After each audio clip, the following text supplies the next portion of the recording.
ಆಯ್ತು ಅಜ್ಜಿ, ನಾನು ಈಗಲೇ ಕ್ಲೀನ್ ಮಾಡುತ್ತೇನೆ ಎಂದು ಹೇಳುತ್ತಾ ರಮೇಶ್ ಹೊರಟು ಹೋದ. ಮನೆಯ ಉಳಿದ ಆಳುಗಳು ಕೂಡ ತಮ್ಮ ಕೆಲಸಗಳನ್ನು ಮಾಡತೊಡಗಿದರು. ಮಧುಮಿತಾ ಗಾಯತ್ರಿಯವರ ಬಳಿ ಬಂದು, ಅಜ್ಜಿ, ನಿಮ್ಮ ಮನೆಯವರು ಬರುತ್ತಿದ್ದಾರೆಯೇ ಎಂದು ಕೇಳಿದಳು. ಹೌದು ಮಗಳೇ, ನಮ್ಮ ಮಗ ಮತ್ತು ಸೊಸೆ ಜೊತೆಗೆ ನಮ್ಮ ಮೊಮ್ಮಗ ರೋಹಿತ್ ಮತ್ತು ನಮ್ಮ ಮೊಮ್ಮಗಳು ರಿದ್ದಿಮಾ ಕೂಡ ಬರುತ್ತಿದ್ದಾರೆ.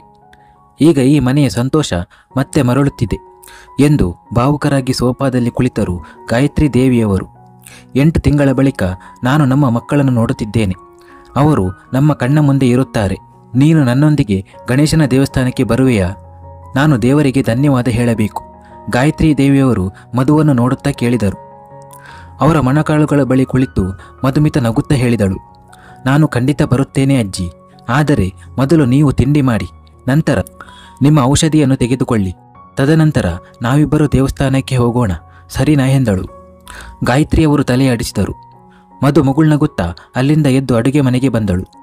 ಅಡುಗೆ ಮನೆಯಲ್ಲಿ ತಿಂಡಿ ತಯಾರು ಮಾಡುತ್ತಿದ್ದ ಮಧುವನ್ನು ನೋಡಿ ಗಾಯತ್ರಿಯವರು ಮನಸ್ಸಿನಲ್ಲಿ ಹೇಳಿದರು, ಈಗ ನಿನ್ನ ಮದುವೆ ಸಲುವಾಗಿ ನಾನು ಏನೂ ಮಾತನಾಡುವುದಿಲ್ಲ ರೋಹಿತ್, ಏಕೆಂದರೆ ನೀನೇ ನಮ್ಮ ಬಳಿಗೆ ಬಂದು ಮದುವೆಯಾಗಬೇಕು ಎಂದು ಹೇಳುವೆ ಮಧುಮಿತಾಳನ್ನು ಎಂದು ಯೋಚಿಸಿ ಮಧುಮಿತಾಳ ಮುಖವನ್ನು ತುಂಬ ಪ್ರೀತಿಯಿಂದ ನೋಡುತ್ತಿದ್ದರು. ಮಧು ಅವರ ಕಡೆ ನೋಡದೆ ಅವರಿಗೆ ತಿಂಡಿ ಮಾಡುವುದರಲ್ಲಿ ನಿರತಳಾಗಿದ್ದಳು.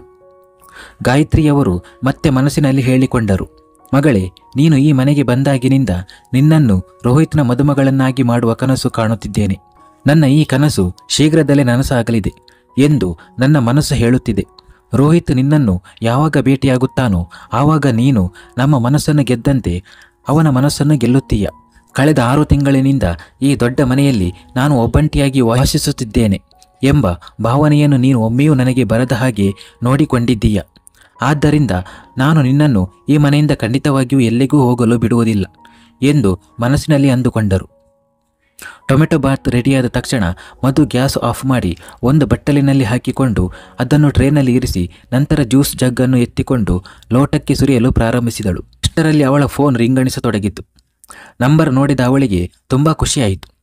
ಅವಳು ಜಗ್ಗನ್ನು ಕೆಳಗಡೆ ಇರಿಸಿದ್ದ ತನ್ನ ಕೀಪ್ಯಾಡ್ ಫೋನನ್ನು ಎತ್ತಿಕೊಂಡು ಕರೆಯನ್ನು ಸ್ವೀಕರಿಸಿ ಹೇಳಿದಳು, ಹೇಳಮ್ಮ ಎಂದು. ಅತ್ತ ಕಡೆಯಿಂದ ಆರತಿಯವರು ಹೇಳಿದರು, ನಾನು ನಿನ್ನ ತಾಯಿಯಲ್ಲ ಎಂದು ಎಷ್ಟು ಸಲ ಹೇಳಿದ್ದೀನಿ, ನನ್ನನ್ನು ಅಮ್ಮ ಅಂತ ಕರೆಯಬೇಡ. ಇದನ್ನು ಕೇಳಿದ ಮಧುಮಿತಾಳ ಮುಖದಲ್ಲಿ ನಗು ಮಾಯವಾಯಿತು ಮತ್ತು ಅವಳು ದುಃಖದಿಂದ ಹೇಳಿದಳು, ಕ್ಷಮಿಸಿ, ನನ್ನಿಂದ ತಪ್ಪಾಯಿತು ಎಂದಳು. ಆರತಿಯವರು ಕೋಪದಿಂದ ಹೇಳಿದರು, ನಾಳೆ ನಿನ್ನ ತಂದೆಯನ್ನು ಆಸ್ಪತ್ರೆಗೆ ಚೆಕಪ್ಗೆ ಕರೆದುಕೊಂಡು ಹೋಗಬೇಕು ಮತ್ತು ನಾಳೆ ಅಭಿಯ ಕಾಲೇಜು ಶುಲ್ಕವನ್ನು ಕೂಡ ಪಾವತಿಸಬೇಕು. ಹೌದು, ನನಗೆ ನೆನಪಿದೆ, ಚಿಂತಿಸಬೇಡಿ.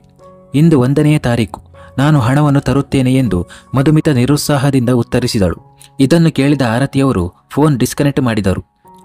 ಮಧು ದುಃಖದಿಂದ ಹೇಳಿಕೊಂಡಳು, ನಾನು ಮನೆಯಿಂದ ಹೊರಡುವಾಗ ನೀನು ಮಲಗಿದ್ದೀಯ, ಅದಕ್ಕೆ ನೀನು ನನಗೆ ಹುಟ್ಟುಹಬ್ಬದ ಶುಭಾಶಯ ಹೇಳಲು ಫೋನ್ ಮಾಡಿದ್ದೀಯಾ ಅಂದುಕೊಂಡೆ. ಹೀಗೆ ಯೋಚಿಸುತ್ತಾ ಮಧುವಿನ ಮುಖದಲ್ಲಿ ದುಃಖ ಹೆಚ್ಚಾದರೂ ತನ್ನನ್ನು ತಾನು ನಿಯಂತ್ರಿಸಿಕೊಂಡು ತಟ್ಟೆಯನ್ನು ಎತ್ತಿಕೊಂಡು ಗಾಯತ್ರಿಯವರ ಕೋಣೆಗೆ ಹೋದಳು. ಗಾಯತ್ರಿಯವರು ಹಾಸಿಗೆಯ ಮೇಲೆ ಹಳೆಯ ಪೆಟ್ಟಿಗೆಯನ್ನು ಹೊತ್ತುಕೊಂಡು ಏನನ್ನೋ ಹುಡುಕಾಡುತ್ತಿದ್ದರು.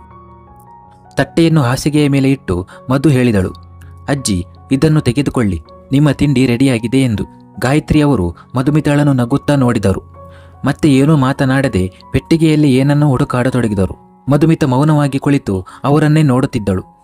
ಗಾಯತ್ರಿಯವರು ಪೆಟ್ಟಿಗೆಯಿಂದ ಹಳೆಯ ರೇಷ್ಮೆ ಜರಿಯ ದುಪ್ಪಟ್ಟವನ್ನು ತೆಗೆದು ನೋಡಿ ನಗುತ್ತಾ ಹೇಳಿದರು, ಮಧು, ಇದು ನಮ್ಮ ದುಪ್ಪಟ್ಟ. ನಾನು ಮದುವೆಯಾಗಿ ಈ ಮನೆಗೆ ಬಂದಾಗ ಈ ದುಪ್ಪಟ್ಟವನ್ನು ತಲೆಗೆ ಹಾಕಿಕೊಂಡಿದ್ದೆ. ಈಗ ನಮ್ಮ ರೋಹಿತ್ನ ಮದುವೆಯಾಗುವವಳು ಇದೇ ದುಪ್ಪಟ್ಟವನ್ನು ಧರಿಸಿಕೊಂಡು ಈ ಮನೆಗೆ ಬರಬೇಕೆಂದು ನಾನು ಬಯಸುತ್ತೇನೆ. ಅವರ ಮಾತನ್ನು ಕೇಳಿ ಮಧುಮಿತಾ ನಗತೊಡಗಿದಳು. ಗಾಯತ್ರಿಯವರು ಮಧುವಿನ ತಲೆಯ ಮೇಲೆ ಆ ದುಪ್ಪಟ್ಟವನ್ನು ಹಾಕಿದರು. ಮಧು ಆಶ್ಚರ್ಯದಿಂದ ಅವರನ್ನೇ ನೋಡತೊಡಗಿದಳು. ಅಜ್ಜಿ, ಇದು ನೀವು ನನಗೆ ಎಂದು ಹೇಳಿ ಪ್ರಶ್ನಾರ್ಥಕವಾಗಿ ಅವರನ್ನೇ ನೋಡುತ್ತಾ ಮಧುಮಿತಾ ಮೌನವಾದಳು. ಗಾಯತ್ರಿಯವರು ಮಧುಮಿತಾಳ ತಲೆಯನ್ನು ಮುದ್ದಿಸಿ ಹೇಳಿದರು, ನೀನು ತುಂಬ ಸುಂದರವಾಗಿ ಕಾಣುತ್ತೀಯ. ಈ ದುಪ್ಪಟ್ಟವನ್ನು ಧರಿಸಿದಾಗ ನಮ್ಮ ಸೊಸೆ ಹೇಗಿರುತ್ತಾಳೆ ಎಂದು ನೋಡುತ್ತಿದ್ದೆ. ಇದನ್ನು ಕೇಳಿ ಮಧುಮಿತಾ ಮತ್ತೆ ಮುಗುಳ್ನಕ್ಕಳು. ಅವಳು ಜ್ಯೂಸನ್ನು ತೆಗೆದುಕೊಂಡು ಗಾಯತ್ರಿಯವರಿಗೆ ಕೊಟ್ಟು ಹೇಳಿದಳು, ಇದನ್ನು ತೆಗೆದುಕೊಳ್ಳಿ ಅಜ್ಜಿ ಎಂದು. ಗಾಯತ್ರಿಯವರು ಮಧುವಿನ ಕೈಯಿಂದ ಜ್ಯೂಸ್ ಗ್ಲಾಸ್ ತೆಗೆದುಕೊಂಡು ಮಧುಮಿತಾಳ ನೋಡತೊಡಗಿದರು. ಮಧು ತನ್ನ ತಲೆಯಿಂದ ದುಪ್ಪಟ್ಟವನ್ನು ತೆಗೆದು ಮಡಚಿ ಮತ್ತೆ ಡಬ್ಬಕ್ಕೆ ಹಾಕಿದಳು. ಗಾಯತ್ರಿಯವರು ಏನೂ ಮಾತನಾಡದೆ ಜ್ಯೂಸ್ ಕುಡಿಯತೊಡಗಿದರು. ಮಧುಮಿತಾ ಹಾಸಿಗೆಯಿಂದ ಎದ್ದು ಹಾಸಿಗೆಯ ಪಕ್ಕದ ಮೇಜಿನ ಡ್ರಾಯರ್ ತೆರೆದು ಔಷಧಿಯನ್ನು ಹೊರತೆಗೆದು ಹೇಳಿದಳು, ಅಜ್ಜಿ, ಈಗ ನೀವು ಬೇಗನೆ ತಿಂಡಿ ಮಾಡಿ, ಈ ಔಷಧಿಯನ್ನು ತೆಗೆದುಕೊಳ್ಳಿ, ನಂತರ ನಾವು ದೇವಸ್ಥಾನಕ್ಕೆ ಹೋಗಿ ಬರೋಣ. ಹೀಗೆ ಹೇಳುತ್ತಾ ಮಧು ಡ್ರಾವರ್ ಕ್ಲೋಸ್ ಮಾಡಿ ಮತ್ತೆ ಗಾಯತ್ರಿಯವರ ಬಳಿ ಬಂದು ಕುಳಿತಳು. ಗಾಯತ್ರಿಯವರು ಜ್ಯೂಸು ಲೋಟವನ್ನು ತಟ್ಟೆಯಲ್ಲಿಟ್ಟು ಬಟ್ಟಲನ್ನು ಎತ್ತಿಕೊಂಡು ತಿಂಡಿಯನ್ನು ತಿನ್ನತೊಡಗಿದರು. ಒಂದು ಚಮಚ ತಿಂದ ತಕ್ಷಣ ಗಾಯತ್ರಿಯವರು ಮುಖವನ್ನು ಒಂದು ತರಹ ಮಾಡತೊಡಗಿದರು. ಇದನ್ನು ನೋಡಿದ ಮಧುಮಿತಾ ತಕ್ಷಣ ಹೇಳಿದಳು, ನೀವು ಯಾಕೆ ಹೀಗೆ ಮುಖ ಮಾಡುತ್ತೀರಿ ಎಂದು ನನಗೆ ಗೊತ್ತು. ಆದರೆ ಅಜ್ಜಿ, ಡಾಕ್ಟರು ಉಪ್ಪು ಜಾಸ್ತಿ ತಿನ್ನಬಾರದೆಂದು ಹೇಳಿದ್ದಾರೆ. ಆದ್ದರಿಂದ ನಾನು ತುಂಬ ಕಡಿಮೆ ಉಪ್ಪು ಹಾಕಿದ್ದೇನೆ. ಅಷ್ಟರಲ್ಲಿ ಮಧು ಫೋನ್ ರಿಂಗಣಿಸಿತು. ತನ್ನ ಫೋನ್ ಎತ್ತಿಕೊಂಡು ಗಾಯತ್ರಿಯವರಿಗೆ ಹೇಳಿದಳು, ಬೇಗ ತಿನ್ನಿ ಅಜ್ಜಿ, ತಣ್ಣಗಾಗುತ್ತದೆ ಎಂದು ಹೇಳುತ್ತಾ ಮಧು ಫೋನ್ ರಿಸೀವ್ ಮಾಡಿದಳು. ಆದರೆ ಹಲೋ ಎನ್ನುವ ಮುನ್ನವೇ ಅತ್ತ ಕಡೆಯಿಂದ ಹ್ಯಾಪಿ ಬರ್ತ್ಡೇ ಮೈ ಲವ್ ಎಂಬ ಧ್ವನಿ ಕೇಳಿಸಿತು.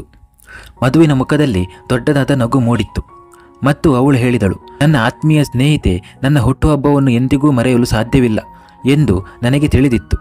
ಥ್ಯಾಂಕ್ಸ್ ಮೀರಾ. ಇದನ್ನು ಕೇಳಿದ ಗಾಯತ್ರಿಯವರು ಮಧುವಿನ ಕಡೆಗೆ ನೋಡಿ ಕೇಳಿದರು, ಮಧು ಪುಟ್ಟ, ಇಂದು ನಿನ್ನ ಹುಟ್ಟುಹಬ್ಬನಾ ಎಂದು. ಮಧುಮಿತಾ ಮುಗುಳ್ನಗುತ್ತಾ ತಲೆ ಆಡಿಸಿದಳು. ಫೋನಿನ ಇನ್ನೊಂದು ಬದಿಯಿಂದ ಮಧುವಿನ ಸ್ನೇಹಿತೆ ಮೀರಾ ಹೇಳಿದಳು, ಈಗ ಬೇಗ ನಿನ್ನ ಕೆಲಸಕ್ಕೆ ರಜೆ ಹಾಕು. ನಾನು ನಿನ್ನನ್ನು ಕರೆದುಕೊಂಡು ಹೋಗಲು ಬರುತ್ತಿದ್ದೇನೆ. ನೀನು ಯಾವತ್ತೂ ನಿನ್ನ ಬರ್ತ್ಡೇ ಸೆಲೆಬ್ರೇಟ್ ಮಾಡಲ್ಲ. ಅಂದ ಹಾಗೆ ಈ ಬಾರಿಯೂ ನಿನ್ನ ಬರ್ತ್ಡೇ ಟ್ರೀಟ್ ನನ್ನಿಂದಲೇ. ನಿನಗಾಗಿ ಇವತ್ತು ನಾನು ಕಾಲೇಜಿಗೂ ಹೋಗಿಲ್ಲ. ಇವತ್ತು ನಾವು ಮೊದಲು ಯಾವುದಾದರೂ ಹೋಟೆಲ್ಗೆ ಹೋಗಿ ನಿನ್ನ ಇಷ್ಟದ ತಿಂಡಿಗಳನ್ನು ತಿನ್ನೋಣ. ನಂತರ ನಾವು ಒಳ್ಳೆ ಫ್ಯಾನ್ಸಿ ಅಂಗಡಿಗೆ ಹೋಗಿ ನಿನಗಾಗಿ ಕಿವಿಯೋಲೆಗಳನ್ನು ಖರೀದಿಸೋಣ ಮತ್ತು ರಾತ್ರಿಯಲ್ಲಿ ಡಾಬಾಗೆ ಹೋಗಿ ಕಚೋರಿ ತಿನ್ನೋಣ ಎಂದು ಹೇಳಿದಳು. ಮಧುಮಿತಾ ಮುಖವನ್ನು ಹೊರಟು ಮಾಡಿಕೊಂಡು, ಇಷ್ಟೆಲ್ಲ ಪ್ಲಾನ್ ಮಾಡುವ ಮುನ್ನ ಒಮ್ಮೆ ನನ್ನ ಕೇಳಬೇಕಿತ್ತು. ನಿನಗೆ ಗೊತ್ತು ನಾನು ಬರಲಾರೆ ಅಂತ. ಅಮ್ಮನಿಗೆ ಗೊತ್ತಾದರೆ ತುಂಬ ಕೋಪ ಮಾಡಿಕೊಳ್ಳುತ್ತಾರೆ ಎಂದು ಹೇಳಿದಳು. ನಿನ್ನ ಅಮ್ಮ ನಿನ್ನ ಮೇಲೆ ಯಾವಾಗಲೂ ಸಿಟ್ಟು ಮಾಡಿಕೊಳ್ಳುತ್ತಾನೆ ಇರ್ತಾಳೆ. ಇದೊಂದು ದಿನ ಪ್ಲೀಸ್, ಈಗ ಈ ನಾಟಕ ನಿಲ್ಲಿಸು. ನಾನು ಸ್ವಲ್ಪ ಹೊತ್ತಲ್ಲೇ ಅಲ್ಲಿಗೆ ಬರುತ್ತಿದ್ದೇನೆ. ನಿನಗೆ ಅರ್ಥವಾಯಿತಾ? ಕೋಪದಿಂದ ಹೇಳಿದಳು ಮೀರಾ. ಮೀರಳನ್ನು ಸಮಾಧಾನಪಡಿಸುತ್ತಾ, ನಿನಗೆ ಯಾಕೆ ಅರ್ಥವಾಗುತ್ತಿಲ್ಲ? ನಾನು ನಿಜವಾಗಿಯೂ ನಿನ್ನೊಂದಿಗೆ ಬರಲು ಸಾಧ್ಯವಿಲ್ಲ ಎಂದಳು ಮಧುಮಿತಾ. ಮಧುಮಿತಾ ಹೀಗೆ ಹೇಳಿದ ತಕ್ಷಣ ಗಾಯತ್ರಿಯವರು ಮಧುವಿನಿಂದ ಫೋನನ್ನು ಕಿತ್ತುಕೊಂಡು ಹೇಳಿದರು, ಮಗಳೇ, ನಾನು ಗಾಯತ್ರಿ ದೇವಿ ಮಾತನಾಡುತ್ತಿದ್ದೇನೆ. ಮಧುಮಿತಾ ಖಂಡಿತ ನಿನ್ನ ಜೊತೆ ಬರುತ್ತಾಳೆ ಎಂದು ಹೇಳಿದರು. ಕಾರನ್ನು ಚಲಾಯಿಸುತ್ತಲೇ ಥ್ಯಾಂಕ್ಸ್ ಅಜ್ಜಿ ಎಂದು ಮೀರಾ ಹೇಳಿದಳು. ಗಾಯತ್ರಿಯವರು ಎದ್ದು ನಿಂತು, ಥ್ಯಾಂಕ್ಸ್ ಅನ್ನು ನಾನು ಹೇಳಬೇಕು. ಯಾಕಂದರೆ ನನಗೆ ಇಂದು ಮಧುಮಿತಾಳ ಹುಟ್ಟುಹಬ್ಬ ಎಂದು ನೀನು ಹೇಳಿದ್ದೀಯ. ಇಲ್ಲದಿದ್ದರೆ ಅವಳು ಈ ದಿನ ಈ ಜಗತ್ತಿಗೆ ಬಂದಿದ್ದಾಳೆಂದು ನಮಗೆ ಹೇಳುವುದು ಅಗತ್ಯವಿಲ್ಲವೆಂದು ಅವಳು ಭಾವಿಸುತ್ತಿದ್ದಳು. ಅಜ್ಜಿ, ಮಧುಗೆ ತನ್ನ ಹುಟ್ಟುಹಬ್ಬವನ್ನು ಆಚರಿಸಲು ಇಷ್ಟವಿಲ್ಲ. ಬಹುಶಃ ಅವಳು ನಿಮಗೆ ಹೇಳಲಿಲ್ಲ. ಅವಳು ಎಂದಿಗೂ ತನಗಾಗಿ ಸಮಯ ತೆಗೆದುಕೊಳ್ಳುವುದಿಲ್ಲ.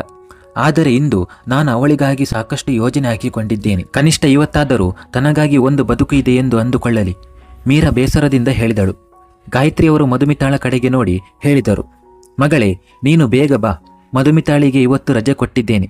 ಮೀರಾಳ ಮುಖದಲ್ಲಿ ಒಂದು ದೊಡ್ಡ ನಗು ಕಾಣಿಸಿಕೊಂಡಿತು ಮತ್ತು ಅವಳು ನಗುತ್ತಾ ಹೇಳಿದಳು, ಥ್ಯಾಂಕ್ಸ್ ಅಜ್ಜಿ ಎಂದು. ನಾನು ಕೇವಲ 1 ನಿಮಿಷದಲ್ಲಿ ಬರುತ್ತೇನೆ. ಇವಾಗ ನಾನು ಫೋನ್ ಇಡುತ್ತೇನೆ, ನೀನು ಬೇಗ ಬಾ ಎಂದು ಹೇಳಿ ಗಾಯತ್ರಿಯವರು ಫೋನ್ ಡಿಸ್ಕನೆಕ್ಟ್ ಮಾಡಿದರು. ಗಾಯತ್ರಿಯವರು ಮಧುಮಿತಾಳ ತಲೆಯನ್ನು ಮುದ್ದಿಸುತ್ತಾ ಹೇಳಿದರು, ಹುಟ್ಟುಹಬ್ಬದ ಹಾರ್ದಿಕ ಶುಭಾಶಯಗಳು ಮಗಳೇ. ದೇವರು ನಿನ್ನಲ್ಲಿ ಸಂತೋಷವನ್ನು ತುಂಬಲಿ. ಹಾಗೆ ನಿನ್ನನ್ನು ತುಂಬ ಪ್ರೀತಿಸುವ ಮತ್ತು ತನ್ನ ಒಡಲಲ್ಲಿ ಬಚ್ಚಿಟ್ಟುಕೊಳ್ಳುವ ರಾಜಕುಮಾರನನ್ನು ಕರುಣಿಸಲಿ ಎಂದರು. ಮಧುಮಿತಾ ಗಾಯತ್ರಿಯವರನ್ನು ತಬ್ಬಿಕೊಂಡು ಹೇಳಿದಳು, ಥ್ಯಾಂಕ್ಸ್ ಅಜ್ಜಿ ಎಂದು. ಮುಂದುವರಿಯುವುದು.